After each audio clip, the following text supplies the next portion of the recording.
Here's part 3, the poignant end to my meal at Mexico window. I looked up in my Google Translator how to say to her, do you work the same hours all the time? Because I'd like to come back and come sometime when you're here.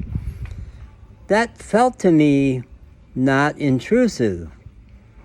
But I think it must have felt intrusive to her because it threw her all off and she never made eye contact with me again and basically hustled me, not hustled me, but just didn't engage as I was leaving the restaurant. And I was crestfallen and felt sad. I didn't want to hurt her feelings or make her feel weird, but it was pretty obvious that that was the thing that did it.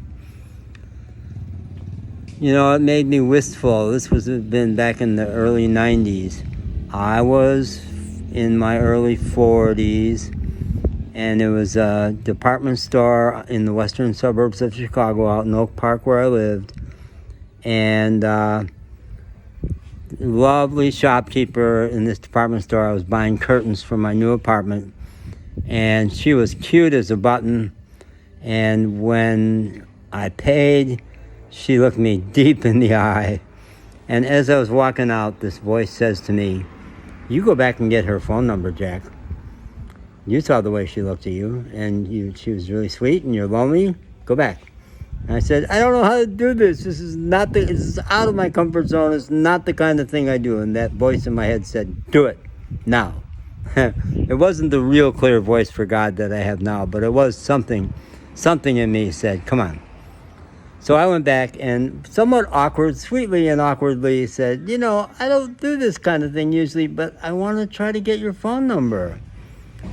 And she blushed a little and smiled very sweetly and said, "Sure, that'd be nice." You know, it was the day, it was the age, and I hit her at exactly the right time. She had broken up with her boyfriend. She was taking a trial sabbatical from her boyfriend, and she was looking for some other experiences. And we had a sweet relationship, really sweet, which included sleeping together that night after going out drinking. And it was just great. It was one of my all-time favorite relationships, Cindy. And it ended with, I don't even know how we ended it. There was nothing bad ever between us. But she went back to her boyfriend and married him. And last I heard, they're out on the West Coast and I think living a good life. Yeah. So it was a relationship that was healing for both of us. So the comparison between that and this, Mexico, huge age difference here as opposed to just a little age difference there. I don't know. But I may go back and see if she's there.